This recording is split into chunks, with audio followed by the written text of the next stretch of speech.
కేసీఆర్ తో ఆ party working president KTR భేటీ అయ్యారు. మున్సిపల్ ఎన్నికలు, ఫోన్ ట్యాపింగ్ కేసులో సిట్ నోటీసులు, విచారణ సంబంధిత అంశాలపై ఇరువురి మధ్య చర్చ జరుగుతున్నట్లు సమాచారం. మరోవైపు నిన్న ఇదే ఫామ్ హౌస్ లో కేసీఆర్ తో హరీష్ రావు కూడా భేటీ అయ్యారు. సిట్ ముందు హాజరై వివరణ ఇవ్వాల్సిన అంశాలు, అడిగే ప్రశ్నలకు తీసుకోవాల్సిన జాగ్రత్తలు, సమాధానాలపై ఇద్దరి మధ్య విస్తృతంగా చర్చించినట్లు తెలుస్తోంది. ప్రస్తుత రాజకీయ పరిస్థితులు, మున్సిపల్ ఎన్నికలు సమీపిస్తున్న నేపథ్యంలో సిట్ నివేదిక వెలువడటం రాజకీయంగా ప్రాధాన్యం సంతరించుకుంది. ఈ నోటీసులను ఎలా ఎదుర్కోవాలి, పార్టీకి నష్టం కలగకుండా ప్రజల్లో వాస్తవాలు ఎలా తీసుకెళ్లాలన్న విషయాలపై సమాలోచన జరిగినట్లు పార్టీ వర్గాలు పేర్కొంటున్నాయి. ఫామ్ హౌస్ లో బీఆర్ఎస్ అధినేత కేసీఆర్ తో పార్టీ వర్కింగ్ ప్రెసిడెంట్ కేటీఆర్ భేటీ అయ్యారు. మున్సిపల్ ఎన్నికలు, ఫోన్ ట్యాపింగ్ కేసులో సిట్ నోటీసులు, విచారణ సంబంధిత అంశాలపై ఇరువురి మధ్య చర్చ జరుగుతున్నట్లు సమాచారం. మరోవైపు నిన్న ఇదే ఫామ్ హౌస్ లో కేసీఆర్ తో హరీష్ రావు కూడా భేటీ అయ్యారు. సిట్ ముందు హాజరై వివరణ ఇవ్వాల్సిన అంశాలు, అడిగే ప్రశ్నలకు తీసుకోవాల్సిన జాగ్రత్తలు, సమాధానాలపై ఇద్దరి మధ్య విస్తృతంగా చర్చించినట్లు తెలుస్తోంది. ప్రస్తుత రాజకీయ పరిస్థితులు, మున్సిపల్ ఎన్నికలు సమీపిస్తున్న నేపథ్యంలో సిట్ నివేదిక వెలువడటం రాజకీయంగా ప్రాధాన్యం సంతరించుకుంది. ఈ నోటీసులను ఎలా ఎదుర్కోవాలి, పార్టీకి నష్టం కలగకుండా ప్రజల్లో వాస్తవాలు ఎలా తీసుకెళ్లాలన్న విషయాలపై సమాలోచన జరిగినట్లు పార్టీ వర్గాలు పేర్కొంటున్నాయి. సమావేశం కాసేపట్లో ప్రారంభం కానుంది. ఢిల్లీలో జరగనున్న ఈ సమావేశానికి ఆంధ్రప్రదేశ్, తెలంగాణ నుంచి ఉన్నతాధికారులు పాల్గొననున్నారు. సిడబ్ల్యూసి చైర్మన్ అధ్యక్షతన ఈ భేటీ జరగనుంది. ఈ సమావేశంలో రెండు తెలుగు రాష్ట్రాలలో తలెత్తిన జల వివాదాలపై చర్చించనున్నారు. కృష్ణా నదిపైన, గోదావరి నదిపైన ఆంధ్రప్రదేశ్ నిర్మించే ప్రాజెక్టులకు తెలంగాణ ప్రభుత్వం ఇప్పటికే అభ్యంతరం తెలిపింది. అయితే వృధాగా పోయే నీటిని మాత్రమే తాము గోదావరి నుంచి తరలిస్తున్నామని ఏపీ వాదిస్తోంది. ఈ సమావేశంలో ఇరు రాష్ట్రాలకు చెందిన అధికారులు తమ వాదనలను వినిపించనున్నారు. తరువాత జల వివాదాలకు పరిష్కారం కనుగొనే అవకాశం ఉంది. తెలుగు రాష్ట్రాల జల వివాదాలపై కమిటీ తొలి సమావేశం కాసేపట్లో ప్రారంభం కానుంది. ఢిల్లీలో జరగనున్న ఈ సమావేశానికి ఆంధ్రప్రదేశ్, తెలంగాణ నుంచి ఉన్నతాధికారులు పాల్గొననున్నారు. సిడబ్ల్యూసి చైర్మన్ అధ్యక్షతన ఈ భేటీ జరగనుంది. ఈ సమావేశంలో రెండు తెలుగు రాష్ట్రాలలో తలెత్తిన జల వివాదాలపై చర్చించనున్నారు. కృష్ణా నదిపైన, గోదావరి నదిపైన ఆంధ్రప్రదేశ్ నిర్మించే ప్రాజెక్టులకు తెలంగాణ ప్రభుత్వం ఇప్పటికే అభ్యంతరం తెలిపింది. అయితే వృధాగా పోయే నీటిని మాత్రమే తాము గోదావరి నుంచి తరలిస్తున్నామని ఏపీ వాదిస్తోంది. ఈ సమావేశంలో ఇరు రాష్ట్రాలకు చెందిన అధికారులు తమ వాదనలను వినిపించనున్నారు. తరువాత జల వివాదాలకు పరిష్కారం కనుగొనే అవకాశం ఉంది. ఈ సందర్భంగా మంత్రికి తెలుగుదేశం పార్టీ ప్రజా ప్రతినిధులు, ముఖ్య నాయకులు, కార్యకర్తలు పెద్ద ఎత్తున తరలివచ్చి ఘన స్వాగతం పలికారు. తన పర్యటనలో భాగంగా మంత్రి కాకినాడ జేఎన్టీయూను సందర్శించి అక్కడ నూతనంగా నిర్మించిన పీజీ బాయ్స్ హాస్టల్ భవనాన్ని ప్రారంభించనున్నారు. ఆ తరువాత జేఎన్టీయూలో హాల్ లోకేష్లో కార్యక్రమం విద్యార్థులతో ముఖాముఖి కానున్నారు. ఏ ప్రాంతంలో సమ్మక్క తల్లి ఆగమనం ఘనంగా జరిగింది. ప్రతి ఏటా లక్షలాది మంది భక్తులు హాజరయ్యే సమ్మక్క సారక్క జాతర సందర్భంగా కంకవనంలో పట్టణ సింగరేణి జీఎం రాధాకృష్ణ ఆధ్వర్యంలో ప్రత్యేక పూజలు నిర్వహించారు. అక్కడి నుంచి మంగళ వాయిద్యాలు, సాంప్రదాయ నృత్యాల మధ్య సమ్మక్క గద్దెకు అమ్మవారిని తీసుకువచ్చి ప్రతిష్ఠించారు. ఈ కార్యక్రమానికి ముఖ్య అతిథిగా కార్మిక శాఖ మంత్రి గడ్డం వివేక్ వెంకటస్వామి హాజరై అమ్మవారికి మొక్కులు చెల్లించుకున్నారు. పట్టణ ప్రజలు సుఖ సంతోషాలతో ఉండాలని ప్రార్థించారు. అలాగే ప్రభుత్వం అమలు చేస్తున్న 6 పథకాలను ప్రజలు సద్వినియోగం చేసుకోవాలని సూచించారు. చెన్నూరు నియోజకవర్గంలో దాదాపు 50 కోట్ల రూపాయల అభివృద్ధి పనులు చేపట్టినట్లు ఈ సందర్భంగా మంత్రి తెలిపారు.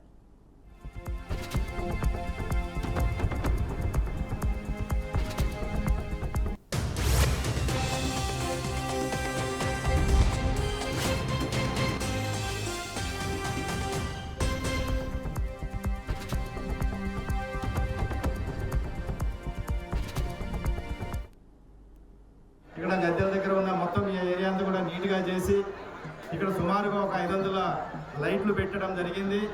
ఇదే కాకుండా వాటర్ సప్లై ఆర్కే నుంచి గోదావరి నుంచి ఏదైతే వాటర్ వస్తుందో ఆ వాటర్ ఇక్కడ సప్లై చేసి ఇక్కడ ఏపీలో ఉద్యోగాల కోసం ఎదురు చూస్తున్న నిరుద్యోగ యువతకు ప్రభుత్వం తీపి కబురు అందించేందుకు సిద్ధమవుతుంది. ఎంతో కాలంగా ఎదురు చూస్తున్న జాబ్ క్యాలెండర్ను ఉగాది నాటికి విడుదల చేయాలని లక్ష్యంగా పెట్టుకుని కసరత్తు ముమ్మరం చేసింది. దీనికోసం వివిధ ప్రభుత్వ శాఖల్లో ఉన్న ఖాళీల వివరాలను సేకరించే పనిలో అధికారులు నిమగ్నమయ్యారు. ప్రతి ఏటా ప్రభుత్వ శాఖల్లోని ఖాళీలను గుర్తించి వాటి భర్తీకి జాబ్ క్యాలెండర్ విడుదల చేయాలని ప్రభుత్వం భావిస్తోంది. ఇందులో భాగంగా ప్రస్తుతం అన్ని శాఖల నుంచి ఖాళీల జాబితాను తెప్పించుకుంటుంది. అయితే కొత్త ఉద్యోగాల భర్తీ వల్ల ప్రభుత్వ ఖజానాపై పడే ఆర్థిక భారాన్ని కూడా జాగ్రత్తగా అంచనా వేస్తున్నారు. ఈ ప్రక్రియ మొత్తం పూర్తయ్యే వరకు జాబ్ క్యాలెండర్ పై తుది ప్రకటన చేయనున్నట్లు సమాచారం. ఏపీలో కొత్త విమానాశ్రయాల ఏర్పాటు దిశగా కీలక పరిణామం చోటు చేసుకుంది. తాడేపల్లిగూడెంలో కొత్త ఎయిర్పోర్ట్ ఏర్పాటు అవకాశాలపై అధ్యయనం చేయాలని రాష్ట్ర ప్రభుత్వం కోరినట్లు కేంద్రం అధికారికంగా ప్రకటించింది. ఈ మేరకు వైసీపీ ఎంపీ మిథున్ రెడ్డి లోక్సభలో అడిగిన ప్రశ్నకు కేంద్ర పౌర విమానయాన శాఖ సహాయ మంత్రి మురళీధర్ మోహల్ సమాధానమిచ్చారు. ఈ నెలలోనే ఏపీ ప్రభుత్వం నుంచి ఈ అభ్యర్థన అందిందని, విమానాశ్రయానికి అవసరమైన స్థల వివరాలను కూడా ఎయిర్పోర్ట్ అథారిటీ ఆఫ్ ఇండియాకు అందజేసిందని ఆయన వివరించారు. రాష్ట్రంలోని మరో 3 ప్రాంతాల్లో విమానాశ్రయాల ఏర్పాటుకు సంబంధించి ప్రాథమిక అధ్యయనాలు పూర్తయ్యాయని కేంద్ర మంత్రి తెలిపారు. కుప్పం, శ్రీకాకుళం, ఒంగోలులో ఎయిర్పోర్టులకు నిర్మాణానికి ఏఐ ఎప్పటికే అధ్యయనం పూర్తి చేసిందన్నారు. ఈ 3 విమానాశ్రయాల నిర్మాణానికి అవసరమైన భూమి అనుమతుల కోసం రాష్ట్ర ప్రభుత్వం గ్రీన్ఫీల్డ్ ఎయిర్పోర్ట్స్ విధానం కింద పౌర విమానయాన శాఖకు ప్రతిపాదనలు పంపిందని, ప్రస్తుతం పరిశీలనలు ఉన్నాయని మురళీధర్ మోహల్ తెలిపారు. నెల్లూరు జిల్లా కావలి ప్రాంతంలో విద్యుత్ ప్రమాదం చోటు చేసుకుంది. కలిగిరి మండలం 14వ మైలు వద్ద విద్యుత్ కొత్త లైన్ పనులు జరుగుతుండగా జార్ఖండ్కు చెందిన డోలు నారాయణ బోగే అనే వ్యక్తి విద్యుత్ షాక్ తగిలి తీవ్రంగా గాయపడ్డాడు. ఇతను కడపకు చెందిన మధు సబ్ కాంట్రాక్టర్ వద్ద పనులు చేస్తున్నట్లు సమాచారం. గాయపడిన వ్యక్తిని వెంటనే కావలి ప్రభుత్వ ఆసుపత్రికి తరలించగా పరిస్థితి విషమంగా ఉండటంతో మెరుగైన వైద్యం కోసం తిరుపతికి తరలించారు.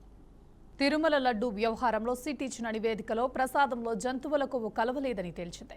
ఈ నేపథ్యంలో తిరుపతిలో కూటమి ప్రభుత్వం చేసిన అపచారానికి పరిహారంగా వైఎస్ఆర్ కాంగ్రెస్ పార్టీ హోమం తలపెట్టింది. ఈ హోమం కార్యక్రమంలో టీటీడీ మాజీ చైర్మన్ భూమన కరుణాకర్ రెడ్డి దంపతులు పాల్గొన్నారు. భూమన నివాసం వద్దే హోమ కార్యక్రమం జరుగుతోంది. ఇదిలా ఉండగా శ్రీవారిని అవహేళన చేసేలా టీడీపీ అధికారిక సోషల్ మీడియా పోస్టులు చేస్తున్నాయని ఈ పార్టీ శ్రేణులు మండిపడ్డారు. ప్రసాదంలో జంతువుల కొవ్వుతో కూడిన నెయ్యి కలిసిందని ప్రచారం చేశారు. ఇప్పుడు అలాంటిదేం లేదని తెలియనందుకే హోమం చేపట్టామని వైసీపీ శ్రేణులు తెలిపారు. నిజామాబాద్ జిల్లా బాల్కొండలో మాజీ మంత్రి వేముల ప్రశాంత్ రెడ్డి ఆధ్వర్యంలో బీఆర్ఎస్ శ్రేణులు సిట్ నోటీసులపై నిరసనగా రేవంత్ రెడ్డి దిష్టిబొమ్మ దహనం చేశారు.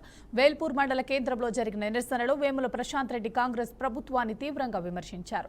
కేసీఆర్ పై సిట్ నోటీసులు రాజకీయ కుట్రగా చెప్తూ రేవంత్ రెడ్డి తన పాలనా లోపాలను కప్పిపుచ్చుకోవడానికి వివిధ కేసులను ఉపయోగిస్తున్నారని అన్నారు. రాబోయే మున్సిపల్ ఎన్నికల్లో బీఆర్ఎస్ నాయకులను మానసికంగా దెబ్బతీసే ప్రయత్నాలు జరుగుతున్నాయని హెచ్చరించారు. రాష్ట్ర ప్రభుత్వాన్ని దండుపాల్యం బ్యాచ్ తో పోల్చి కాంగ్రెస్ నేతలు రాష్ట్రాన్ని దోచుకున్నారని అన్నారు. హరీష్ రావు బయటపెట్టిన స్కామ్ల నుంచి దృష్టిని మళ్లించడానికి కేసీఆర్, కేటీఆర్ హరీష్ రావులను వేధిస్తున్నారని చెప్పారు. తెలంగాణ ప్రజల గుండెల్లో ఉన్న కేసీఆర్ ను వేధిస్తే ఆ ఉసురు ప్రభుత్వానికి, రేవంత్ రెడ్డికి తగలుతుందని స్పష్టం చేశారు. సాధించిన వ్యక్తి, తెలంగాణని ఈ రాష్ట్రంలో, ఈ దేశంలో నంబర్ 1 రాష్ట్రంగా నిలబెట్టినటువంటి వ్యక్తి, తెలంగాణ జాతిపిత అయినటువంటి కేసీఆర్ గారికే ఇవాళ సిట్టి నోటీసులు ఇవ్వడం అంటే తెలంగాణ యావత్ సమాజానికి, తెలంగాణ అస్తిత్వానికే సిట్టి నోటీస్ ఇచ్చినట్టుగా భావిస్తూ ఉన్నాం. మరి రేవంత్ రెడ్డి కక్ష సాధింపుడు చేసుడు తప్పిస్తే పరిపాలన ఏం చేయట్లేదు, పాలన గాలికి వదిలేసినాడు. ఆయన ప్రజలకు ఇచ్చిన హామీలు ఏమీ నెరవేర్చినప్పుడు ప్రజల దృష్టిని మరచడానికి ఇట్లా కాళేశ్వరం కమిషన్లని, సిట్టులని, ఓన్ టాపింగ్ అని రకరకాల పేర్లతో ఒకసారి కేటీఆర్ గారిని, ఒకసారి హరీష్ రావు గారిని, కేసీఆర్ గారిని అదే పనిగా, మొన్న సంతోష్ రావు గారిని అదే పనిగా వేధింపుడు పెట్టుకున్నాడు. ఆయన ఏదైతే మొత్తం ఆయన దండుపాలెం బ్యాచ్ ఏదైతే మంత్రివర్గం ఉన్నదో వారు రోజుకో కుంభకోణంలో కూరుకుపోతూ ఉన్నారు. వారు దొరికినట్టు దోచుక తింటా ఉన్నారు ఈ రాష్ట్రాన్ని. వాళ్ళు చేస్తున్న కుంభకోణాలు బయటపడేసరికి మొన్ననే హరీష్ రావు గారు బొగ్గు స్కామ్ బయటపెట్టినాడు, అట్లనే సోలార్ పవర్ స్కామ్ బయటపెట్టినాడు, సింగరేణిలో డీజిల్ స్కామ్ బయటపెట్టినాడు. ఇట్లా నిన్నటికి నిన్న మళ్ళీ ఎక్సైజ్లో మద్యంలో కూడా స్కామ్ ఒకటి బయటపెట్టినారు. ఇట్లా రోజొక స్కామ్, రోజొక కుంభకోణం బయటపడుతుంటే దీని నుంచి మరి ప్రజల దృష్టిని మరచడానికి ఇవాళ కేసీఆర్ గారికి నోటీసుల పేరు మీద డ్రామాలు వేస్తూ ఉన్నారు. తెలంగాణ రాష్ట్రాన్ని సాధించిన వ్యక్తి, తెలంగాణని ఈ రాష్ట్రంలో, ఈ దేశంలో. ప్రకాశం జిల్లా నాగులుప్పలపాడు మండలం అమ్మన్నబ్రోలు వద్ద గూడ్స్ రైలు పట్టాలు తప్పింది. 2 లైన్లలో గూడ్స్ బోగీలు పడిపోయాయి. దీంతో విజయవాడ, గూడూరు మధ్య పలు రైళ్ల రాకపోకలకు అంతరాయం ఏర్పడింది. రైల్వే సిబ్బంది మరమ్మత్తు పనులు చేపట్టారు. స్టేషన్లోనే పట్టాలు తప్పడంతో వేరే ట్రాక్లపై రైళ్ల రాకపోకలు సాగుతున్నాయి. రాజన్న సిరిసిల్ల జిల్లా సిరిసిల్ల అర్బన్ రగ్డు చెక్పోస్టు వద్ద పోలీసులు భారీ నగదు స్వాధీనం చేసుకున్నారు. వేములవాడ పట్టణానికి చెందిన ఒక వ్యక్తి వద్ద 20 లక్షల నగదు వాహన తనిఖీలో భాగంగా బయటపడింది. సరైన ఆధారాలు లేని కారణంగా నగదును పోలీసులు అదుపులోకి తీసుకున్నారు. ఈ నగదు ఎక్కడికి, ఏ కారణంతో తీసుకెళ్తున్నారనే అంశంపై సంబంధిత వ్యక్తి పట్ల తదుపరి విచారణ జరుగుతోంది.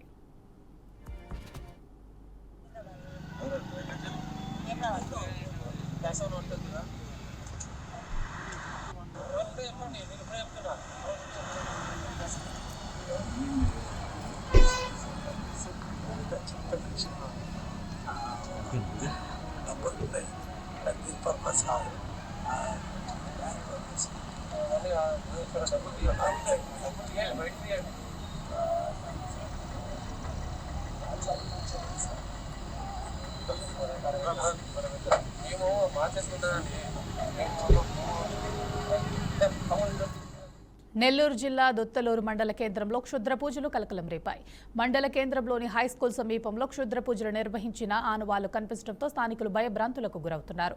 పూజలకు సంబంధించిన వస్తువులు రోడ్డు పక్కన కనిపించడంతో ఆందోళన చెందిన ప్రజలు వెంటనే పోలీసులకు సమాచారం అందించారు. ఈ ఘటనపై పోలీసులు సంఘటనా స్థలానికి చేరుకుని విచారణ చేపట్టారు. ఎవరు ఏ ఉద్దేశంతో ఈ క్షుద్ర పూజలు నిర్వహించారనే అంశంపై దర్యాప్తు చేస్తున్నారు. భారత్కు స్వదేశీ విధానమే మూల స్తంభమని మహాత్మా గాంధీ నొక్కి చెప్పారని మోదీ అన్నారు. జాతిపిత మహాత్మా గాంధీ 78వ వర్ధంతి సందర్భంగా జాతిపిత మహాత్మా గాంధీకి రాష్ట్రపతి ద్రౌపది ముర్ము, ప్రధాని నరేంద్ర మోదీ నివాళులు అర్పించారు. జాతిపిత మహాత్మా గాంధీ వర్ధంతి సందర్భంగా నివాళులు అర్పించడం సంతోషంగా ఉందని మోదీ అన్నారు. గాంధీ వ్యక్తిత్వం, విజయాలు ఎల్లప్పుడూ దేశస్థులను విధి మార్గాన్ని అనుసరించడానికి ప్రేరేపిస్తాయని ప్రధాని తెలిపారు. క్యూబా లక్ష్యంగా అమెరికా అధ్యక్షుడు డొనాల్డ్ ట్రంప్ కీలక నిర్ణయం తీసుకున్నారు. ఆ దేశానికి చమురు విక్రయించే ఏ దేశంపైనైనా టారిఫ్లు విధిస్తామని హెచ్చరించారు. దీనికి సంబంధించిన ఉత్తర్వులపై ఆయన సంతకం కూడా చేశారు. క్యూబా విషయంలో జాతీయ అత్యవసర పరిస్థితి కింద ట్రంప్ ఉత్తర్వులు జారీ చేశారు. ఆ దేశ ప్రభుత్వం అమెరికా జాతీయ భద్రతకు, విదేశాంగ విధానానికి తీవ్రమైన ముప్పుగా మారిందని పేర్కొన్నారు. ఈ తాజా ఉత్తర్వులు అర్ధరాత్రి నుంచి అమల్లోకి రానున్నాయి. About the UK getting involved in China. Thank you. Of Cuba. I don't know. The word choke off is awfully tough. Cuba is a failing nation, and you have to feel badly for Cuba. They've treated people very badly. We have a lot of Cuban Americans who really were treated very badly, and they'd probably like to go back. And no, I'm not trying to.